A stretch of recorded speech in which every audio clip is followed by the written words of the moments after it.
David certainly covered a little bit about me. Another side note, I didn't start out in security. I started out as a Java developer. I got into security primarily because the thing that drives me the most crazy about technology is when it gets in people's way. Like all of those times when you desperately want to play an Xbox game and you can't because it is yet again updating itself. Or your door lock stops working like it's supposed to, like many people had to deal with. And so I started looking into, what was this field about, and could we start using it to make it so that technology just works for people? And that is my puppy.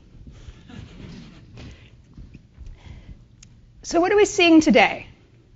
At this point, how many of your extended family or friends who are not in technology at all follow or are at least very aware of cybersecurity in some way? They see it in the newspapers. It's pretty much on the New York Times every single day. Everyone is now confronted with a field that 10 years ago was something that honestly no one had ever heard of, or very few people outside of the industry had ever heard of. We are seeing so many different things that regular humans are having to deal with. I'm off by one, sorry. So for example, I looked back for a couple of different things that have affected real people. So you're going about your day, you put your baby monitor in the crib, all of a sudden it starts playing Every Breath You Take because some creep has gotten into your channel and is now screwing with your kid monitor. These kinds of weirdnesses, these things where people try to go about their normal lives and suddenly like security's in their face happen all the time. From what I understand with the door locks, like Airbnbs, which I love staying in, one of my favorite things is when they just text me the code and I can just get into my Airbnb. The number of families that are probably sitting outside an Airbnb waiting for somebody to show up with the key right now is probably pretty high. Like, this is affecting great people's lives in ways that we would never have expected. I did some research into video monitors that you might have around your house, like the nanny cam type of thing, and how many of them are on the web. The number of pictures of people's small children and their living rooms is downright absolutely frightening. This is one of those things that people aren't even aware of until something creepy happens. We see a lot of people who just forget to patch. So coming from security, like, you just shouldn't ship products that like let somebody spy on your baby, of course. And people should just patch. It's really easy in security to just be like, why aren't people doing all of the hygiene that they should be doing? Why aren't they keeping their systems up to date? Why aren't they doing all the reviews to, security check everything? In security, we do things like pen test everything we buy, which is evidently something that not everyone does. And of course, our governments must be safe. I mean, after all, like, security is a really big deal. We couldn't possibly expose everyone's records for getting clearance on the internet, including, therefore, an easy way to tell who is and isn't actually a real government employee when working in other countries. Now, of course, we wouldn't allow that kind of thing to happen. And then we go meet with teams, and you go and you talk to them about the 100 security things that you've asked them to do. And you take a look at their backlog, and you can find all the security items right there in the backlog. Maybe they'll get to them eventually.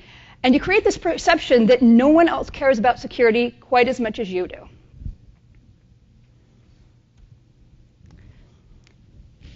So what have we tried, and what isn't working? We're really good at shaming. There is nothing more exciting than going to Black Hat or DEF CON and seeing something break. This year, one of the big ones was voting machines. There have been ATMs on stage that spit out $100 bills. We break cars, we break phones, we break phone systems. If it's possible to break a thing, we are working really, really hard on breaking it.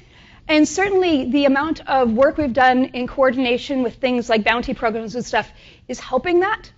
But fundamentally, it's still a matter of, I'll give you a little bit of time to fix it before I stick you on stage and I shame you. So why isn't this working? After all, I mean, nobody likes shame. Well, it turns out that the industry reality is that there are a lot of factors other than security that matter. So going back to the baby monitor example, I looked up to find where the recalls were for these baby monitors that had been used for spying on little children. There are recalls. They're all for fire, because it turns out that the batteries catching fire is far more scary than anything we've come up with from computer security. There are all these factors that, as we have been focusing on security, we may not know about. Things like, what about your suppliers? Where do you get your bare materials? How do you figure out who's going to go build your supply chain? How's your distribution channel working? Where are your overheads? What's going on with your competitors? Are you keeping up with the newest features? Do you have the right time to market? And so when it comes to all these things, for computer security in many cases becomes a matter of, can I stay at least up with my competitors? Can I stay up with my peers? Because when it comes down to it, consumers are going to decide between A or B. They're probably not going to decide just not to get a baby monitor. And then we come up with consumer advice. So consumer advice has gotten a lot better over the years, but it has included things like don't click on any attachments you don't trust. Don't go to websites you don't trust. Make sure you never reuse your passwords. Never use weak passwords. Always use two-factor auth. Don't trust any sites on the internet. Like basically just don't trust anything and everything will be just fine. So it turns out that these things aren't reasonable. I once asked a question as to whether or not anyone read all of their headers of their email before opening them. I have to say I have found people who do. Most of them are wondering why their careers are kind of at a standstill. It really isn't reasonable for most of us. I mean, I think my inbox is about 100 or 300 a day to read every single thing, and I don't even know what I'd take from the header, in most cases. Don't open any untrusted attachments. So I tried telling my recruiters that they should not open any untrusted attachments, and then my friends who are CEOs who work in finance that they shouldn't open any untrusted attachments. And they looked at me and they said, but that's my job. Like, if I don't open resumes and I don't open, invoices, I will be fired. If I get a virus, I will be told that I probably shouldn't do that anymore. I'm going to keep opening those files. With passwords, I did a little research. There was a great article from 2008 that, oh my goodness, people have 5 passwords on the internet. They can't possibly remember them. The most recent research, and I looked around a bunch, seems to be in the neighborhood of 100. I think I probably have more than 100, in all honesty. Password managers are a big help in this case, but we also have seen those break. And there's a whole bunch of factors that don't always work. Things like, how do you share a password with someone else? Or what if that device doesn't support the password manager? And so it's still a complex problem. When it comes down to it, I've talked to people who have said, like, I'm really, really sorry. I have to tell you, for my most secure passwords, I write them down on a piece of paper and I put them in a locked cabinet at home. And in all reality, that may be the safest place they could possibly put them. I'm actually pretty proud of them for doing so. At the point at which you have a home invasion, you have a much bigger problem than the couple of passwords that you've written down. There's another problem with some of our advice. Adam Shostak coined this term a few years ago, and that is scammery or scam mimicry. So how many of you have received a note from like your bank or your IT department or something asking you to do something that is clearly a security violation, but it's clearly real? That is scammery. So it's every time that your bank says you really have to go to the bank site, and it really is your bank. It's every time your IT team says, like, this is the new update. My favorite is the teams internally who send you to a third-party survey site to go enter in all of your information about how you're liking your job and those kinds of things. There was a case where, to get on my employer, I think it was IE9, the website for going and getting it was something along the lines of bestoftheweb.com. Fortunately, that one was registered to Microsoft, but I have seen many a marketing site for a company that was legit, that wasn't even registered to the company that supposedly owned it. So you put customers in this space, or employees in this space, and you say, here are a bunch of rules you should follow, except that you should not follow them when you're told not to follow them. And people are going to fall for flaws. And then there are internal security requirements. So for a few years, I ran the application security team at Microsoft. And we would go around and we would tell people all the things they needed to do in order to ship their product. And at that time, the list was pretty big. This is early on in the security development lifecycle. And I've started to relook now. I'm working on an engineering team and help shepherd our whole team through the security process. And I hadn't realized what the list of requirements has become. Not only that, internally, the security teams have this wonderful habit of treating everything like it's absolutely on fire. I have a couple cases I've gotten of this. In one case, I had a team page me because they had discovered that a couple years before, somebody had written a paper about a theoretical crypto break. So it was an emergency. I better drop everything, reread the paper, because they didn't summarize it for me, and determined that, well, we should look into this and watch the research moving forward, but there was nothing actionable that we could do right now. I lost my whole team for a day researching this thing. There are lots of these kinds of cases where we treat everything as prize zero. It's security, so it must be the most important thing that you do. There's no concept of this is a lower priority security work item. What ends up happening is teams just get to a point where they're like, we're just going to stick them on the backlog, and I can't even differentiate. So there are plenty of cases. I saw a recent case where teams were ignoring something that was important, and when I looked at why, it was hidden in a list of 100 things, the other 100 of which we could probably live without pretty well. And so they had no way of knowing which ones were really important and which ones weren't. Another habit I've seen of security teams is it's security. It doesn't matter how hard it is. And so we ask teams to do things with either data that's completely out of date or is not accurate, using tools that don't fundamentally work, do things like keep something up to date that we could easily write an auto update for. Basically saying it doesn't matter how much engineering time this costs, it's security and you will stop everything and you will do it no matter what. And another one, features are just vulnerabilities. So many cases, people come to the security team and they say, so we're building this feature, and security's reaction is, no, you are not. That would be dumb. People are going to abuse it. You should just cut that now. The problem is that we generally don't make money from selling the same thing exactly the same over and over again. There are a few companies that have managed to pull that off, but generally speaking, customers want continued features, especially if you want more money from them. And so by saying no, teams just go away.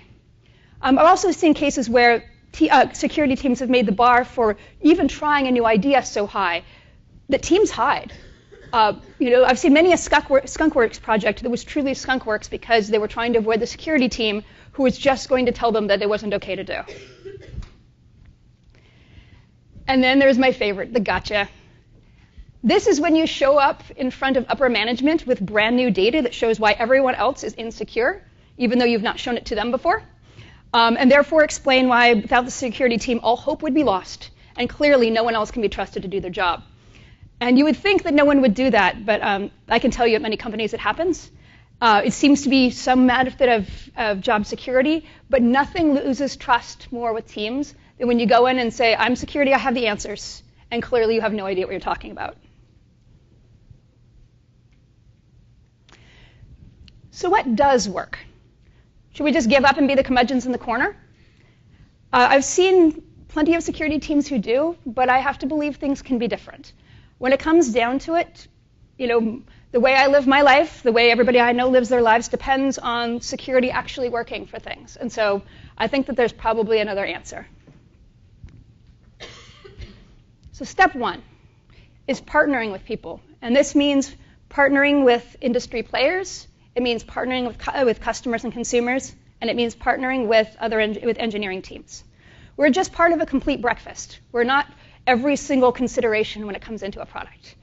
I've always encouraged my security engineers to sit down with teams and understand, what are their goals? What are they trying to get done? What are their challenges? What are they prioritizing for security? What have they already started to see? The first thing this does is it helps really create understanding that the problem space is a lot bigger. And it starts building trust with teams such that they'll believe that you're after the right thing.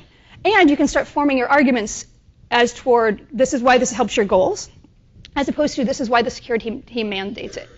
The overall goal here is to build security within the team itself. You want to get to the point where you've taught them how to fish and they go off and find things. Nothing is better when a team comes to you and says, I think we might have a security issue, or we know we need to go figure out the security of this thing, can you help? Then you have the team that's closest to the product who isn't just coming in occasionally, really thinking about the security of the product and trying to get it right. The other thing is that you may also find areas where you can find another solution. I talked to somebody who was saying that for their organization, it wasn't realistic to just install a WannaCry patch. There were a lot of various factors about that. And so they worked with a team to disable SMB v1 across everything that couldn't install the patch. Certainly it isn't the best long-term, may not be the ultimate long-term solution, but actually it's a reasonably good solution that probably will protect them from many other things. There may also be, there are various different things you can do once you understand the problem space to help figure out what the right thing is for customers. The other thing I will mention is that sometimes we security people believe that customers care more about security than they do. It's easy to believe that there's no way, for example, that, going back to my first example, people would buy that baby monitor, but believe me, they still do. They buy many things that have been proven insecure. And yet, when it comes down to it, people are willing to say, I'm willing to put up with the security threat. Make security easy. If we take the time to understand why things are hard and to automate things, we can gain a lot. There are always cases where in an emergency we have to just go do something, but we can't leave things in that emergency state, and we can't use that use emergency for everything. This can mean things like figuring out how to do high-quality scans and auto remediation. Take a program you could put on every server to see what ports really are and aren't used. Sit it there for 3 to 6 months, then go back to the team and say, we have your permission to close all of the ports that you haven't used in the last 6 months. Here's the data.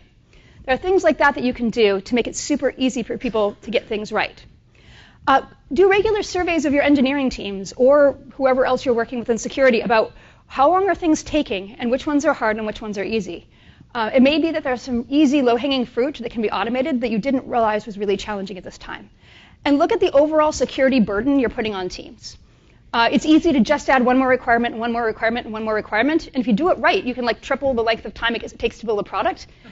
And that could mean that it just doesn't succeed in the marketplace at all. Clear, reasonable security advice. This was, by the way, a lot of what I was working on when I was working on Absolve. And that is, how do we make security just work for people? And so, for example, my grandmother comes to me regularly with security questions. And one of my favorites is, what do I do when somebody calls me from the bank? And my answer is hang up, take out the card from that bank that you have in your wallet, and call the number on the back. It is one of the hardest things to spoof. It can be done, but generally speaking, it works reasonably well. I've also had her bookmark everything she really cares about, and when she gets an email, she goes to her bookmark, which is a reasonable, safe thing for her to do. There are a lot of these things that we can do to really step back and go, it isn't reasonable to, it isn't reasonable for everyone to trust all of their attachments. So how do you make sure that all attachments are safe? That could be things like scanning them. It could be requiring people to put their resumes in text form, which I've seen done sometimes. It could be opening things in a VM that's at least a little bit more protected than the regular machine would be. There are a lot of things that you can do where, you have to build the technology once, but building the technology once is a lot easier than training thousands of people to try to do something completely different. And of course, when people come to you with features, rather than saying either we have security or we have the feature, think about a third option. The third option, could be something that is a compromise, but it may also be something that is actually even easier for people to use and is better. One of the interesting things I saw, and this is more related to privacy, there's a light on the front of the Kinect that is hardwired that if any of the sensors are on, it is on.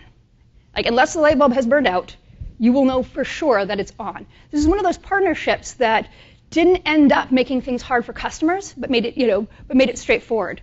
Whoever worked with the Amazon Echo such that it has very specific wake words did a lot of thinking about the fact that by making wake words so that you could change them easily, you could end up with a case where you were sending words back to Amazon that were just checking to see if they were the wake word. And by making sure that the wake word was on the box itself, you could prevent a lot of those kinds of issues.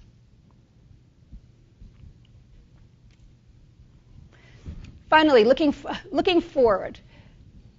One of the things I've been seeing more and more is that technology is going to happen, even if we think it's absolutely ridiculous, and it's going to continue to be part of our lives. Self-driving cars are already driving in Pittsburgh. They have a driver, but that person is not really operating them. You can get yourself a self-making bed. You can pretty much get anything that is automated at this point. And so we as an industry have such a challenge and such an opportunity in front of us to step in and make a big difference when it comes to making sure these things are safe. People are going to produce them. People are going to buy them. People are going to use them. And so if we take all of those things as a given, we can start thinking about how we make it so that people will have easy lives because of technology rather than more challenges. So I'm actually going to end there and ask if there are any questions.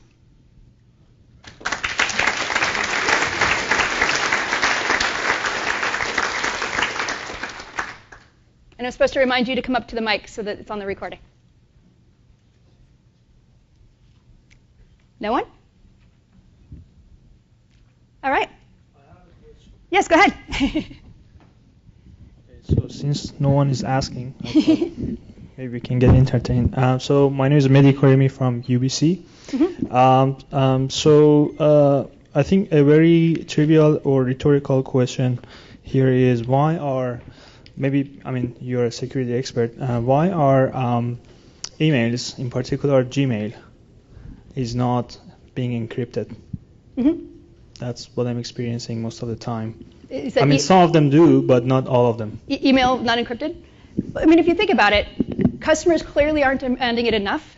And are you talking about paid services or free services? Well, Gmail is free service. Yeah. So the question, right. So this is one of those interesting cases where Gmail may, in some cases may not be encrypted. It's a free service. People are using it anyway. What that tells us is that clearly the bar for what people require in order to use a free email service isn't what we like. I've seen a lot of pressure go back onto people, but I think it's going to be deciding, is it really worth it?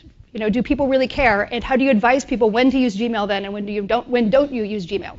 Because there are plenty of things that are probably perfectly fine for Gmail, but ones that probably aren't. Yeah.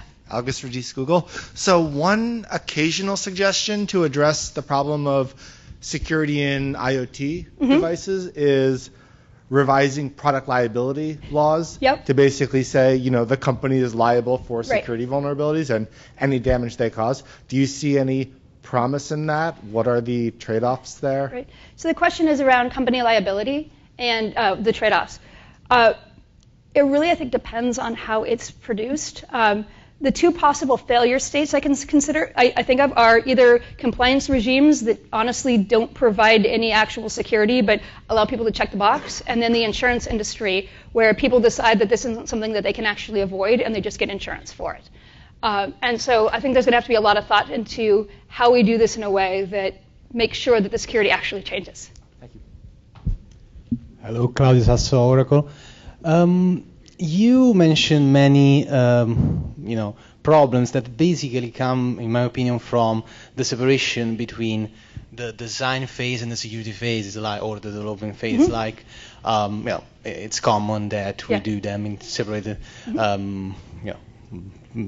times. My impression is that basically some of the reasons why the things you presented are the reasons why these things are still in different compartments. So do you think we are basically still having this gap? Is this gap still widening? So we security experts are still too far from the development or the design phase? Or perhaps there has been a turnaround for the best, so perhaps we security experts have learned from our past mistakes, and perhaps we are getting closer to the developers and designers? Right. I think I've seen a little bit of both. In the larger companies that I've spoken to, actually they usually have a centralized security team, and that has varying amounts of connection with the engineering teams. But one thing I've also seen is a lot of engineering teams hiring their own security teams, and sometimes that is, to protect them from the big security team. Sometimes that is, because they see the need for combining those things. There are some things I have seen work well. I find early threat modeling in the design phase to be one of those things where if the security practice offers it, people oftentimes are very happy to go get it because it doesn't come with a whole list of requirements. It's much more of a kind of a fact-finding case. So I think there are those cases. I'd honestly say across the industry, though, that it varies more than it should, and my hope is that people start working toward earning enough trust that when somebody has the first idea for a feature, they call this somebody on the security team and say, hey, can I run this by you? So, but that also means that trust of somebody isn't going to use that against them. So, yeah. Hi, Susan McGregor, Columbia Journalism School. So you talked and you mentioned just now about the sort of the tension that can exist among teams within a company, and the idea that somehow that can mean that security is overlooked or avoided in the desire to get new features. It seems to me, though, that one of the challenges here is that very often the end user doesn't have participation in that. So internally, companies are kind of battling it out over security, but as a user, I don't really have the opportunity to say, hey, I would pay extra for end-to-end encrypted email or whatever, right? We're starting to see a little bit more of that now, but I'm just wondering if you could share your thoughts on where companies should be in kind of diversifying the offering so that the end user actually has the chance to raise their hand for security if they want to, as opposed to kind of these kind of non-options of, just don't use Gmail, what else do you use kind of thing. Yeah, my hope is that the fact that security has become on everybody's radar will change that. I know looking, a few years ago when I looked into, well, why don't we just go get customer data to show that people want these security features? The biggest problem is that they didn't. That they often weren't willing to pay. Security has seen one of those things in many cases where it should just work, and it's not something that people will pay extra for. And I think that's one of those hard things for companies is that it maybe prevents loss of money, but it definitely doesn't necessarily increase money. But I think it'll be interesting to look at where that goes moving forward. I think. Now at a company that has a very active cloud, I'm seeing at least from customers as companies that we're seeing more people want to pay for security things.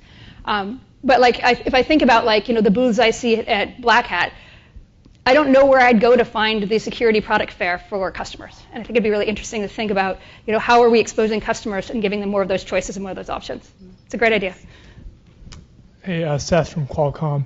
So you mentioned that one of the reasons you sit down and talk with engineering groups is to get them to develop a security mindset. What do you say during those discussions to get them to have a security mindset?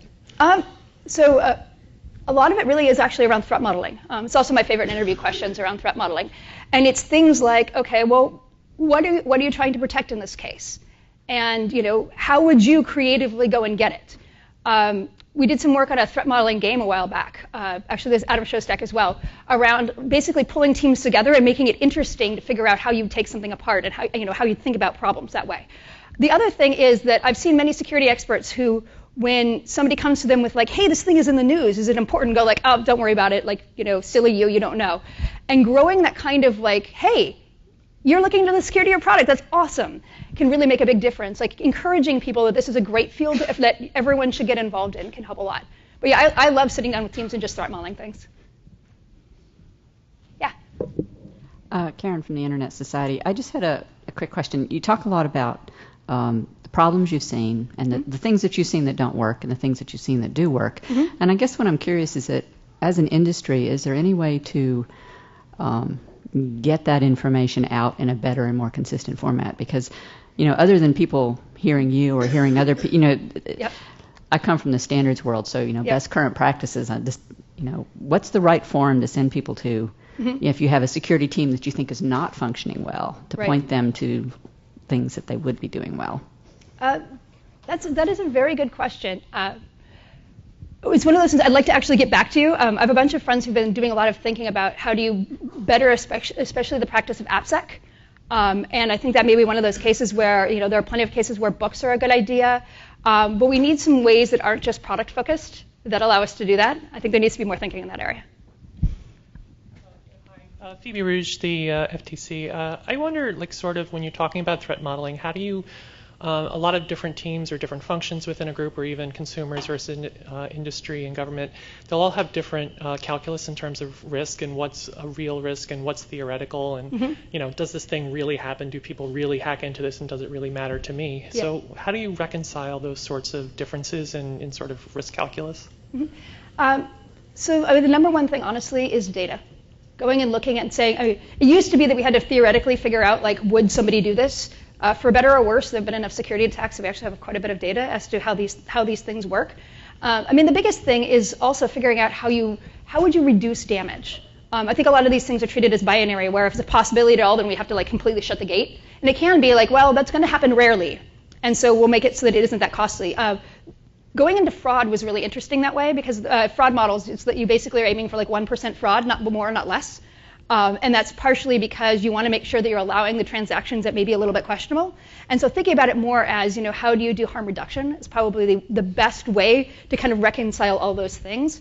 That being said, it's getting everybody in the room is part of why it's so interesting to learn from other people and what they think. So, do one more and then. Hi, Kellen Penner with Carnegie Mellon CERT. When you talk about end users and why security may not matter to them, have you considered all the breaches that are in the news? And people just write it off as background noise. So you get all these emails, Best Buy was hacked, Target was breached. maybe it's just background noise and people don't care because all the security that's out there, what security professionals do, it doesn't matter. So have you considered that or looked into that? Yeah, I mean, I think unfortunately it has left customers in this case of like, I don't even know what I would do. Like a year of credit monitoring is probably not going to actually solve anything. And so I think honestly people have gotten to this point that they feel a little helpless when it comes to those things. I actually think at some point we're going to have to think about how we manage things like identity and, outside of just the information that can be now publicly collected. Even the most sophisticated systems like the ones that, go into your credit history and all those kinds of bits can be faked. I did a little experiment a few years ago and looked at the ones that my financial institution has as my backup questions. It took the room 5 minutes to discover every single answer about me. And so I think we're really going to have to step back and think about, because this information that happens in these breaches can be used, for example, to take over somebody's financial identity, how do we rethink that whole problem? I know there's been a ton of research in that area. I haven't actually caught up as much as I wish, but yeah, I think until that information stops being so valuable, we're going to still have this problem. Yeah, thanks. Cool. With that, I will finish up.